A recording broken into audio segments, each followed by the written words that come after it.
Hello students, very good.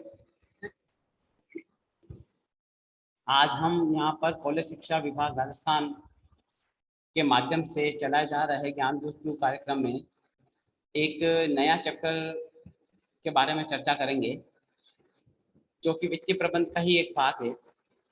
आज हम जो चर्चा करेंगे उस चैप्टर का नाम है स्कंद प्रबंध एवं नियंत्रण।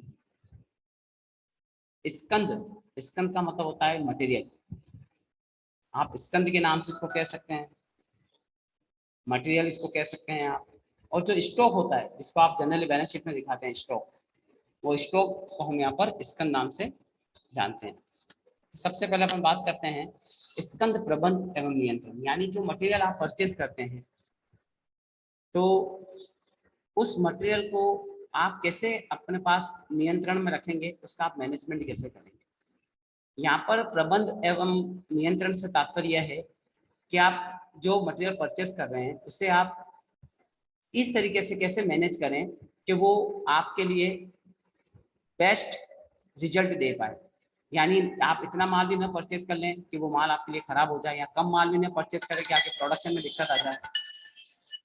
तो ऐसे कई सारे फैक्टर्स हैं।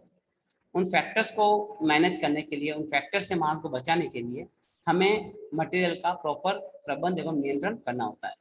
तो यहाँ पर लिखा है कि किसी भी निर्माणी संस्था में स्कंद प्राय 3 प्रकार का होता है। यानी यहाँ पर हम बात कर रहे हैं कि क्योंकि ये कॉस्ट अकाउंटिंग के अंदर भी चैप्टर पढ़ाया जाता है, तो जनरली यहाँ पर जो स्कंद है, स्कंद का मतलब यहाँ पर रॉ मटेरियल से लगाया गया है। यहाँ पर स्कंद का मतलब किससे लगाया गया है? रॉ मटेरियल से। क्योंकि व्यापार बाजार में 2 प्रकार की संस्थाएं काम करती है। एक वो संस्थाएं जो निर्माणी संस्थाएं, जो कच्चे माल से पक्का माल बनाती है, और एक वो संस्थाएं होती है जो डायरेक्ट पके पकाए माल को बाजार में बेचती है। तो यहाँ पर हम बात कर रहे हैं उन संस्थाओं की जो निर्माणी संस्थाएं होती है, जो कच्चा माल बाजार से खरीदती है और पक्का माल बाजार में बेचती है। तो किसी भी निर्माणी संस्था में स्कंद प्राय 3 प्रकार का होता है। यानी निर्माणी जो संस्थाएं होती, वहां पर जनरली 3 प्रकार का माल अवेलेबल होता है। पहला कच्चा माल, दूसरा होता है अर्धनिर्मित माल, और तीसरा होता है निर्मित माल। कच्चा माल यानी रॉ मटेरियल, अर्धनिर्मित वर्क इन प्रोग्रेस, और निर्मित यानी फिनिश गुड्स। अब कच्चा माल, WIP और फिनिश गुड, इन तीनों में अंतर क्या है? तो इन तीनों में अंतर ये है कि कच्चे माल में केवल मटेरियल होता है, लेबर और ओवरहेड इंक्लूड नहीं होती। बट जब हम अर्धनिर्मित माल की बात करते हैं या वर्क इन प्रोग्रेस की बात करते हैं, तो उसमें लेबर और ओवरहेड का जो परसेंटेज होता है वो 100% की बजाय थोड़ा कम होता है। इसका मतलब आपका माल वर्क इन प्रोग्रेस अभी तैयार नहीं हुआ, उसमें लेबर एंड ओवरहेड थोड़ा लगना और बाकी है। वहां पर मटेरियल हो सकता है आपका 100% लग चुका हो, लेकिन लेबर एंड ओवरहेड अभी 100% नहीं लगा है। और जहाँ पर जिस प्रोडक्ट में MLO, मटेरियल लेबर ओवरहेड तीनों ओवरऑल 100% लग चुकी है, तो वो हमारा फिनिश गुड्स कहलाएगा। तो सामर्थ्य स्कंद का भाग किसी भी निर्माण संस्था में कुल संपत्तियों का 30% होता है। ये एक मेजरमेंट लिया गया है कि कोई भी संस्था जब निर्माणी संस्था जो प्रोडक्शन करती है, तो जो भी संपत्तियां इसमें जो कुल संपत्तियां, उसका 30% भाग जो होता है वो मटेरियल में होता है, मटेरियल का होता है। ये एक अनुमानित फिगर लिया गया है, एक मेजरमेंट है। कहीं 40 भी हो सकता है, 50 भी हो सकता है, 20 भी हो सकता है, डिपेंड करता है बिजनेस के ऊपर। बट मोटा मोटा अगर हम मेजरमेंट करें तो 30% जो होता है वो कुल संपत्तियों का 30% जो होता है वो स्कंद में होता है। स्कंद की संस्था के लिए एक चालू संपत्ति है। नो डाउट आप सब पढ़ चुके हैं कि स्टॉक क्या होता है, करंट एसेट्स होती है ना कि फिक्स एसेट्स होती है। संस्था की कुल चालू संपत्तियों में, यानी जो भी आपकी करंट एसेट्स है, उस करंट एसेट्स का 55% से 60% जो पैसा होता है, या 50 to 65% जो भाग है, वो हमारा किसका होता है? स्टॉक का होता है। एक संस्था को निरंतर गति स्कंद ही प्रदान करता है। यानी बिजनेस को ऑपरेट करने के लिए हमें स्कंद की जरूरत होती है। स्कंद ही आपके बिजनेस को क्या गति प्रदान करता है। इसलिए किसी भी संस्था के लिए स्कंद का नियंत्रण महत्वपूर्ण कार्य है। इसलिए किसी भी संस्था के लिए स्कंद का नियंत्रण क्या है? महत्वपूर्ण कार्य है। अब सबसे पहले बात करते हैं स्कंद नियंत्रण का अर्थ क्या है। स्कंद नियंत्रण के अर्थ को समझने के लिए पहले स्कंद एवं नियंत्रण के शब्दों को समझना अत्यंत आवश्यक है।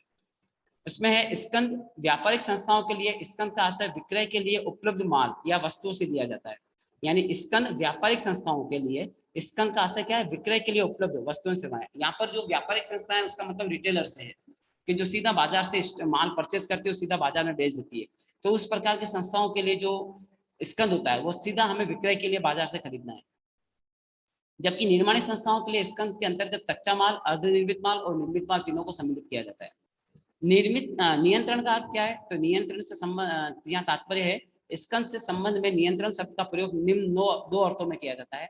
पहला इकाई अथवा भौतिक नियंत्रण और दूसरा होता है मूल्य नियंत्रण। यानी एक तो हम क्या करते हैं, इकाई तथा भौतिक नियंत्रण, यानी जो आपने इकाई वस्तु खरीदी है उस पर आप नियंत्रण कैसे करें। कहीं वो वस्तु आपने इस जगह तो नहीं रख दी वो खराब हो जाए या आउट ऑफ एक्सपायरी डेट हो जाए, तो उसका आप नियंत्रण कैसे करें कि आपने जो माल परचेज किया वो टाइमली उसको आप अवेल भी कर लें। दूसरा था मूल्य नियंत्रण, यानी जो हम जिस माल को परचेज कर रहे हैं, जितनी रेट में हम परचेज कर रहे हैं, तो रेटों में फ्लक्चुएशन आता रहता है, इन्फ्लेशन होता रहता है, तो आपको जिस रेट में माल परचेज किया उस रेट के अकॉर्डिंग उसको मेंटेन करना, यानी उस पर प्राइस कंट्रोलिंग होना भी जरूरी है। किसी भी व्यावसायिक इकाई में क्रय एवं उत्पादन विभागों का प्रमुख उद्देश्य उत्पादन एवं विक्रय के लिए आवश्यक मात्रा में सामग्री की व्यवस्था से होता है। किसी भी व्यावसायिक इकाई में क्रय एवं उत्पादन विभागों का प्रमुख उद्देश्य उत्पादन एवं विक्रय के लिए आवश्यक मात्रा में सामग्री की व्यवस्था से होता है। ये विभाग सामग्री का नियंत्रण भौतिक नियंत्रण से ही लगाते हैं। ये जो विभाग है वो सामग्री नियंत्रण का मतलब इनका होता है कि आप सामग्री को किस प्रकार से नियंत्रित करें। स्कंद के भौतिक विश्लेषण में क्रय, भंडारण, स्कंद में सुरक्षा, चोरी, गबन, शीतज से बचाव तथा उचित निर्गमन व्यवस्था इत्यादि को शामिल किया गया है। यानी जब हम बात करते हैं भौतिक सत्यापन की या भौतिक नियंत्रण की बात करते हैं, तो भौतिक नियंत्रण के अंदर भौतिक नियंत्रण में क्रय, यानी आपने माल जो क्रय किया वो, प्लस उसका स्टोरेज आपने कैसे किया है, प्लस उस माल को आपको चोरी होने से बचाना है, प्लस उसकी आपको सुरक्षा करनी है, या कर्मचारियों द्वारा गबन होने की शंका से बचाना है, या सीतज, पड़ा पड़ा माल थोड़ा थोड़ा सीतज हो रहा है, एबनॉर्मल लॉस हो रहा है, या उचित निर्गमन यानी समय समय पर उस माल का प्रयोग करना, इन सबको इसके अंदर शामिल किया जाता है। जबकि व्यावसायिक इकाई के लिए वित्तीय प्रबंधक विभाग का यह प्रमुख उद्देश्य इकाई के संबंध में उस पर विनियोजित राशि पर नियंत्रण रखना होता है। अतः वित्तीय प्रबंधक मूल्य नियंत्रण पर अधिक बल देता है। अतः वित्तीय प्रबंधक मूल्य नियंत्रण पर अधिक बल देता है। इस प्रकार स्कंद नियंत्रण के अंतर्गत स्कंद का भौतिक नियंत्रण और इसके मूल्य को नियंत्रण दोनों ही अर्थों को शामिल किया जाता है। यानी हम मूल्य नियंत्रण और भौतिक नियंत्रण दोनों को स्कंद नियंत्रण के अंदर शामिल करेंगे। अब आता है स्कंद प्रबंधन के उद्देश्य क्या है। तो स्कंद नियंत्रण के मुख्यतः दो उद्देश्य हैं। पहला, प्रबंध स्कंद में न्यूनतम एवं अधिकतम विनियोजन की मात्रा को रोकना, यानी हमारे पास इतना मटेरियल होना चाहिए कि ना तो वो कभी मिनिमम की स्टेज पे जाए ना वो कभी मैक्सिमम की स्टेज पे जाए। यानी जब कभी भी फैक्ट्री को माल की रिक्वायरमेंट है तो वो प्रॉपर्ली आप उस माल उनको उपलब्ध करा सकें। एवं द्वितीय स्कंद की मात्रा का सही अनुमान लगाकर सही समय पर उसे उत्पादन विभाग को उपलब्ध करवाना। संक्षेप में स्कंद नियंत्रण के मुख्यतः दो उद्देश्यों में बांटा गया है। पहला परिचालन उद्देश्य और दूसरा है वित्तीय उद्देश्य। तो यहाँ पर हम बात करेंगे सबसे पहले परिचालन उद्देश्य की। परिचालन यानी ऑपरेटिंग ऑब्जेक्टिव। तो परिचालन उद्देश्य के अंतर्गत स्कंद नियंत्रण में निम्न उद्देश्यों को शामिल किया जाता है। पहला, स्कंद मात्रा का सही अनुमान लगाना, यानी सबसे पहले आपको ये पता होना चाहिए कि एक व्यवसाय को निरंतर गति प्रदान करने के लिए आपको रियल में कितने स्कंद की जरूरत है, आपको सबसे पहले ये अनुमान लगाना है। अगर आपने गलती से अनुमान गलत लगा दिया, यानी आपने कम माल खरीद लिया या ज्यादा माल खरीद लिया, दोनों ही कंडीशन में कहीं ना कहीं हमारे उत्पादन की लागत को बढ़ाएगा। दूसरा था प्रवृत्ति की कार्यकुशलता में वृद्धि, यानी जो आप मटेरियल परचेज कर रहे हैं उस मटेरियल के लिए अगर आपने सही अनुमान लगाया है तो ये सही अनुमान लगाना कहीं ना कहीं हमारी प्रबंधन के कार्यकुशलता में वृद्धि करेगी। तीसरा है स्कंद की अपर्याप्तता मात्रा से बचाव। वही चीज मैंने बताई आपको कि अगर आपने स्कंद मात्रा का सही अनुमान लगाया, इसका मतलब आपके पास कभी ऐसी सिचुएशन नहीं आएगी कि आपके पास स्कंद की अपर्याप्तता है। चौथा है ग्राहकों को अच्छी सेवा उपलब्ध कराना। ग्राहकों को अच्छी सेवा उपलब्ध कराने का मीनिंग ये है कि जिस प्रोडक्ट का आप उत्पादन करते हैं, जो उत्पादन आप बाजार में बेचते हैं, तो आप निरंतर अपने ग्राहकों को संतुष्ट करने के लिए समय समय पे अपने माल को बाजार में उपलब्ध कराते रहेंगे। कभी भी बाजार में माल की कमी नहीं होगी, तो ग्राहकों को आप अच्छी सेवाएं उपलब्ध करा पाएंगे। ऐसे अगर वित्तीय उद्देश्य की बात करें, फाइनेंशियल ऑब्जेक्टिव की बात करें स्कंद नियंत्रण के अंदर, तो सबसे पहले आता है क्रय करने में मितव्ययता, यानी जो माल हम परचेज कर रहे हैं, जो क्वांटिटी हम परचेज करते हैं, उसको हमें इस तरीके से परचेज करना है कि हमारी मिनिमम कॉस्ट पर हम मैक्सिमम क्वांटिटी परचेज कर पाए। इसके लिए आपने ईओक्यू आगे पढ़ेंगे, ईओक्यू या कई सारे ऐसे टेक्निक्स है, अगर उन टेक्निक्स को हम फॉलो करेंगे तो हम मिनिमम कॉस्ट पर मैक्सिमम माल परचेज कर पाएंगे।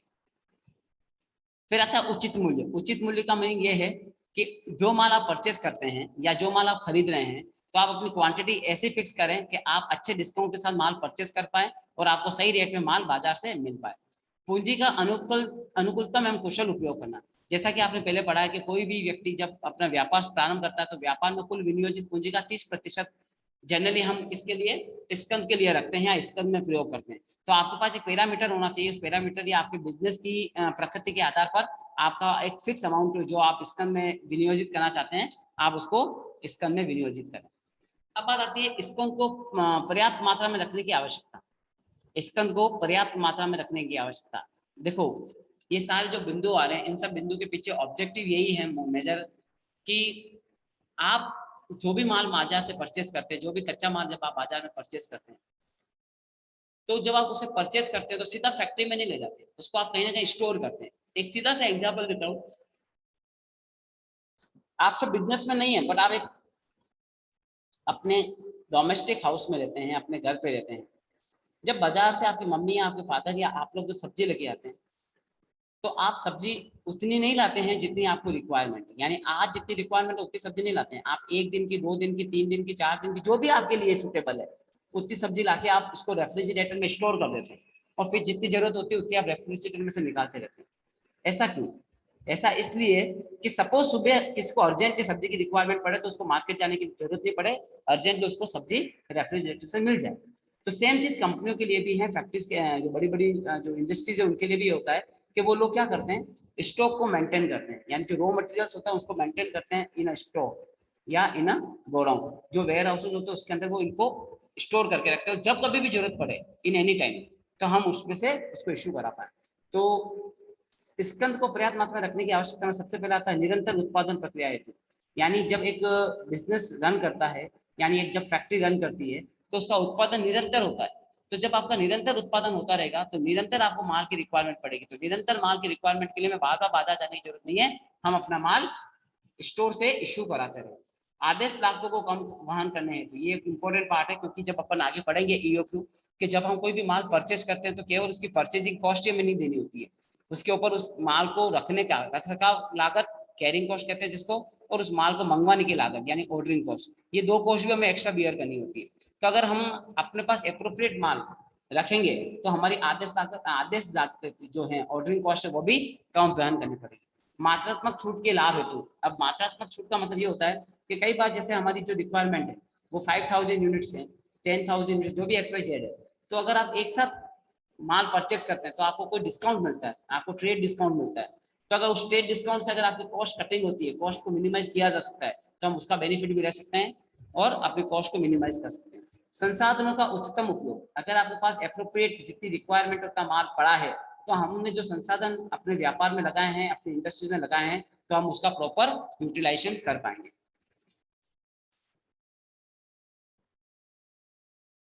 नेक्स्ट है स्कंद में विनियोजन स्तर को प्रभावित करने वाले तत्व। स्कंद में विनियोजित स्तर को प्रभावित करने वाले तत्व, अब जो आप मैंने अभी अपन ने डिस्कस किया कि कुल विनियोजित जो पूंजी होती है उसका मोटा मोटा 30% भाग हम किसमें इन्वेस्ट करते हैं, स्कंद में इन्वेस्टमेंट करते हैं। अब स्कंद में विनियोजन जब आप करते हैं तो इसके आपके क्या होते हैं, कई सारे प्रभावित करते हैं, तो कई सारे भाग प्रभावित करते हैं। तो स्कंद में विनियोजन स्तर को प्रभावित करने वाले तत्वों को सामान्य तत्व तथा विशिष्ट तत्वों में बांटा जा सकता है। तो पहले बात करते हैं सामान्य तत्व। सामान्य तत्व यानी कौन कौन से फैक्टर्स को अफेक्ट करेंगे स्कंद में जो विनियोजन हम करते हैं। इसके अंतर्गत व्यवसाय की प्रकृति, आकार, स्वरूप, बिक्री की अनुमानित राशि, कोषों की उपलब्धता आदि तत्वों को सम्मिलित किया जाता है। ठीक है, यानी जो भी व्यापार है उस व्यापार की प्रकृति क्या है, उस व्यापार का आकार कितना है, उस व्यापार का स्वरूप कितना है, और बिक्री का अनुमान राशि कितनी, यानी आप कितनी बिक्री करेंगे, कोषों की उपलब्धता, ये जो चीजें हैं ये कहीं ना कहीं आपके सामान्य तत्व में शामिल किए जाते हैं, और ये सामान्य तत्व कहीं ना कहीं स्कंद में जो विनियोजन का जो स्तर है उसको प्रभावित करते हैं। फिर आता है विशिष्ट तत्व। इसके अंतर्गत केवल उन तत्वों को शामिल किया जाता है जिनका व्यवसाय में लगे गए स्कंद में विनियोजन से सीधा संबंध होता है। इनमें निम्न प्रमुख है। पहला, कच्चे माल की मौसमी प्रवृत्ति।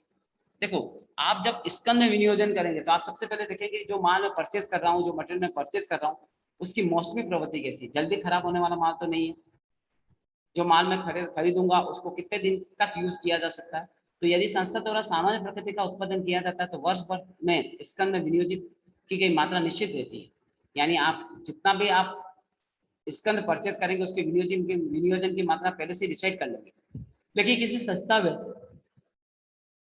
मौसमी प्रकृति की वस्तुओं का उत्पादन किया जाता है, मौसमी प्रकृति की वस्तुओं का उत्पादन किया जाता है, यानी जो मौसमी वस्तुएं हैं तो इस प्रकार के उत्पादन के लिए स्कंद में विनियोजित की मात्रा अस्थिर रहती है, इसके लिए मौसमी उत्पाद स्कंद विनियोजन को प्रभावित करते हैं। दूसरा है परिचालन अवधि। दूसरा क्या है? परिचालन अवधि। एक संस्था के लिए उसके उत्पादन की परिचालन अवधि भी स्कंद में विनियोजन स्तर को प्रभावित करती है। यानी जो परिचालन अवधि समझते हो आप, परिचालन अवधि का मतलब होता है आज जो कच्चा माल मैं यूज करूंगा, यानी आज जो कैश कच्चे माल को खरीदने के लिए जो कैश मैंने दिए हैं वो कैश वापस मेरे पास कब लौट के आएगा, तो उसके लिए एक साइकिल चलता है। हम कैश बाजार में देते हैं, उससे कच्चा माल खरीद लेते हैं, कच्चा माल WIP में जाता है, फिनिश गुड बनता है, फिनिश गुड से WIP बनता है, WIP से फिनिश गुड बनेगा, फिनिश गुड को हम बाजार में बेचेंगे, हो सकता है वो आपने उधार बेचा हो तो फिनिश गुड से डेटर्स आएंगे और डेटर से वापस कैश आएगा। ये जो पूरा एक साइकिल है, वो साइकिल एक साइकिल में कितना समय लगता है, तो सपोज आपका एक साइकिल में 60 डेज लगते हैं, एक साइकिल को कंप्लीट होने में आपके 60 डेज लग रहे हैं, तो इसका मतलब आप आज जो कैश लगाएंगे आपको 2 महीने बाद कैश वापस आपको मिलेगा, तो 60 डेज जो 2 मंथ है वो आपका क्या कहलाएगा? परिचालन अवधि कहलाएगा। तो एक संस्था के लिए उसके उत्पादन की परिचालन अवधि भी स्कंद में विनियोजन स्तर को प्रभावित करती है। जैसे संस्था की परिचालन अवधि बड़ी हुई है तो विनियोजन का स्तर भी अधिक होगा, यानी हमें ज्यादा पैसा ब्लॉक रहेगा हमारा अगर आपका ऑपरेटिंग जो पीरियड से वो ज्यादा है तो, और यदि परिचालन अवधि छोटी होगी तो विनियोजन स्तर भी कम होगा। फिर आता है उत्पाद का टिकाऊपन, यानी जो उत्पाद आप बना रहे हैं उसका टिकाऊपन कितना आप उसका यूज कर सकते हैं। यदि संस्था द्वारा जिस उत्पाद का निर्माण या विक्रय किया जा रहा है उसमें टिकाऊपन कितना है, यह भी स्कंद के विनियोजन के स्तर को प्रभावित करेगा। फिर आता है क्रय की शर्तें। क्रय की शर्तें का मतलब आप जो माल परचेज कर रहे हैं तो परचेज करने की कंडीशंस क्या है। स्कंद की पूर्ति की शर्तें, पूर्ति की गति एवं उसकी उपलब्धता भी संस्था में स्कंद में विनियोजन पर प्रभाव डालती है। स्कंद की पूर्ति की शर्तें, स्कंद की पूर्ति यानी स्कंद की पूर्ति आप कब करेंगे, पूर्ति की गति, पूर्ति करने में आपको कितना समय लगेगा, या उसकी उपलब्धता यानी आपके पास माल उपलब्ध है या नहीं, भी संस्था के स्कंद के विनियोजन को कहीं ना कहीं प्रभावित करते हैं। यदि पूर्तिकर्ता आसान शर्तों पर या एक समय पर बिना रुकावट के साथ माल उपलब्ध करवा देता है तो स्कंद में विनियोजन की मात्रा कम होगी। यानी जब हमें पता है कि इजीली जब एक फोन करने पे माल आ जाएगा तो हम अपने पास थोड़ा थोड़ा ही लिमिट में रखेंगे। जैसे फॉर एग्जांपल दूध है, आप क्या करते हो, दूध आपके घर पे डेली आता है, दूध वाला देके जाता है, तो आप उतना ही मंगवाते जो एक दिन में आपका काम आ जाता है। बट अगर सपोज ऐसी सिचुएशन आ जाए नहीं आपको तो दूध 7 दिन में एक बार ही मिलेगा, तो आपको 7 दिन का एक साथ स्टोर करना पड़ेगा, 7 दिन का एक साथ पैसा आपका ब्लॉक रहेगा। तो ये डिपेंड करता है कि आपका जो पूर्ति है, पूर्ति आपके पास अगर आसानी से आ रही है तो आप कम कम माल को अपने पास स्टोर करेंगे और कम पैसे ही आपको उसमें विनियोजन करना पड़ेगा। अन्यथा संस्था को भारी मात्रा में स्कंद की उपलब्धता के समय विनियोजन करना पड़ता है। दूसरा आता है समय तत्व, टाइम फैक्टर। समय तत्व भी स्कंद के विनियोग को प्रभावित करता है। कच्चे माल की उपलब्धता में लगने वाले समय, माल खरीदने तथा निर्माण करने की अवधि में लगने वाले समय तथा माल बनने से बिक्री होने तक का समय आदि स्कंद में विनियोग स्तर को प्रभावित करते हैं। यानी ये जो पीरियड्स हैं, जो माल बनना, माल कितने समय में बनेगा, ये जो टाइम फैक्टर है ये भी कहीं ना कहीं हमारे स्कंद को विनियोजन करने के में कहीं ना कहीं उनको प्रभावित करेंगे। फिर आता है पूर्ति की शर्त, वही चीज माल की जो पूर्ति है उसकी शर्तें क्या है, तो माल पूर्ति की जो शर्तें हैं वो शर्तें भी कहीं ना कहीं हमारे विनियोजन को प्रभावित करेगी। फिर आता है ऋण सुविधाएं। ऋण सुविधाएं, ऋण सुविधाएं से क्या तात्पर्य, अगर किसी व्यापार को आसानी से ऋण उपलब्ध होता है, सामान्यतः कोई भी संस्था अपने माल या स्कंद को जमानत पर रखकर बैंक तथा वित्तीय संस्थाओं से ऋण की सुविधा प्राप्त कर सकती है। यानी हमारे पास जो स्कंद है, मान लो हमने स्कंद 6 महीने का खरीद लिया तो आप उन स्कंद को भी जमानत पर रखकर बाजार से ऋण ले सकते हैं। इस प्रकार संस्था द्वारा कम विनियोजन करके भी ऋण सुविधा के कारण अधिक स्टॉक रखना संभव हो जाएगा। समझना है, यानी हमें अगर 6 महीने का क्या करना है, 6 महीने का स्टॉक खरीदना है। अब 6 महीने के स्टॉक के लिए सपोज आपको 1 महीने के स्टॉक के लिए आपको 2 लाख की रिक्वायरमेंट है, तो 6 महीने के लिए आपको 12 लाख की रिक्वायरमेंट है। लेकिन अगर आपको बैंक इजीली ऋण सुविधा उपलब्ध करा देता है तो आप 2 लाख रुपए देकर बाकी का 10 लाख का ऋण लेकर 12 लाख का माल रख सकते हैं। तो 2 लाख रुपए के अंदर भी आप 12 लाख का माल अपने पास स्पेयर में रख सकते हैं। मूल्यों में परिवर्तन, ये भी एक बहुत बड़ा फैक्टर है कि अगर कोई ऐसा प्रोडक्ट है जिसके मूल्यों में बहुत ज्यादा फ्लक्चुएशन होता है तो उसको आप उतना ही परचेस करेंगे जितनी आपको रिक्वायरमेंट है, और आप उतना ही पैसा विनियोजन करेंगे जितनी आपको एक दिन में 2 दिन में जितनी आपकी रिक्वायरमेंट है उसके अकॉर्डिंग आप उसको परचेज करेंगे। तो मूल्यों में निरंतर परिवर्तन होने के कारण संस्था द्वारा स्कंद का स्टॉक पर्याप्त मात्रा में रखा जाता है।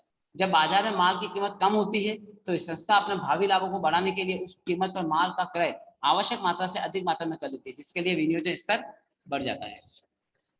अब बात आती है स्टॉक को रखने से संबंधित जोखिम और लागतें क्या है, क्या कारण हो सकता है अगर हम स्टॉक को अपने पास रखते हैं, स्टॉक को मेंटेन करते हैं, जो रॉ मटेरियल है वो बाजार से परचेज करने के बाद स्टोर करते हैं, तो उससे क्या जोखिम आएंगे, कौन कौन सी लागतें क्लियर करनी पड़ेगी।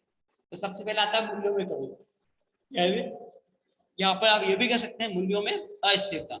यानी कई बार संस्था मूल्यों में परिवर्तन के चलते अपने पास माल का स्टॉक आवश्यकता से अधिक मात्रा में कर लेती है, लेकिन मूल्यों में अस्थिरता की वजह से मूल्यों में और कमी हो जाती है तो संस्था को इसके लिए हानि उठानी पड़ती है। तो कहीं ना कहीं अगर आप अपने पास स्टोरेज करते हैं, अपने माल को स्टोर करते हैं, तो उसमें आपको किस प्रकार की लागतें या किस प्रकार की जोखिम उठानी पड़ेगी। तो सबसे पहले इन्फ्लेशन, जो भी मूल्य में परिवर्तन होगा, अगर मूल्य में कमी होता है तो बहुत अच्छी बात है, आपको लाभ होगा, पर अगर मूल्य बढ़ जाते हैं तो इससे आपको हानि होगी। समझना है ना, मतलब यहाँ पर अपन बात कर रहे हैं जब इश्यू करते हैं तब, लेकिन जब बाजार की कीमतों की बात करेंगे तो उल्टा हो जाएगा। यानी आपने कोई माल 5 रुपए में खरीदा, अब उसकी रेट अगर 3 रुपए हो गई, बाजार में रेट कम हो गई, तो वहां आपको नुकसान है। तो बाजार में रेट ज्यादा हो गई तो आपने 5 में खरीदा, तो वो आपके लिए बेनिफिशियरी है। फिर आता है किस्म में गिरावट, कि कई बार जब हम माल परचेज करते हैं तो हम जब खरीदते हैं तब तो फ्रेश माल होता है, लेकिन कई दिनों तक पड़े रहने से उसकी जो किस्म होती है उसमें कहीं ना कहीं गिरावट आती है, तो वो भी कहीं ना कहीं आपकी स्कंद को रखने की लागत या जोखिमों में शामिल किया जाता है। अप्रचलन, कई बार हमने स्टॉक तो परचेज कर लिया और अपने पास स्टोरेज कर लिया, बट वो कुछ पर्टिकुलर टाइम पीरियड के बाद अप्रचलित हो गया, बाजार से आउट हो गया, तो इस प्रकार का स्टॉक डेड स्टॉक कहलाता है, वो भी हमारी संस्था के लिए एक प्रकार का लॉस होगा। तो संस्था जब आवश्यक या पर्याप्त मात्रा में स्टॉक अपने पास रखती है तो जोखिम तत्वों के साथ साथ उन्हें कुछ लागतें भी वहन करनी पड़ती है, जो कि संस्था की कुछ लागतों को बढ़ा देती है। जैसे संग्रहण लागत, अगर आपने माल परचेज किया है, स्टोरेज करने आपने माल एक साथ ज्यादा परचेज कर लिया, जितनी आपकी जरूरत है उससे ज्यादा माल परचेज किया है, क्यों किया, क्योंकि उससे आपकी लागत कम आ रही है, तो उस माल को आपको अपने पास रखने के लिए उसकी केयरिंग करनी पड़ेगी, उस माल का रख रखाव करना पड़ेगा, जिसको हम संग्रहण लागत कहते हैं। दूसरा आता है आदेश देने की लागत, दूसरा आता है हमारा आदेश देने की लागत। ये भी क्लियर है कि जब हम माल मंगवाते हैं तो आप साल भर में आप अपना जो माल है वो कितनी बार मंगवाते हैं, जितनी बार आप मंगवाएंगे उसके लिए आपको अलग अलग कॉस्ट क्लियर करनी पड़ेगी। तो ये दो जो कॉस्ट हैं, carrying cost and ordering cost, इन दो को बैलेंस करते हुए, इन दोनों को मेंटेन करते हुए हमें अपनी क्वांटिटी उतनी रखनी है, हमें अपनी क्वांटिटी को उतना मेंटेन करके चलना है जिससे हम अपनी कॉस्ट को मिनिमाइज कर सकें और अपने बेस्ट ईओक्यू लेवल पे जा सकें। तो that is a theoretical part of the स्कंद प्रबंध नियंत्रण। कल अपन इसके टेक्निकल पार्ट पे जाएंगे और टेक्निकल पार्ट पे चर्चा करेंगे कि हम कौन से फॉर्मूले यूज करें, कौन सी टेक्निक यूज करें जिससे हम अपनी कॉस्ट को रिड्यूस कर पाए और जो फैक्ट्री है, फैक्ट्री में टाइम टू टाइम अपने माल की सुपुर्दगी करवा पाए। थैंक यू सो मच, धन्यवाद।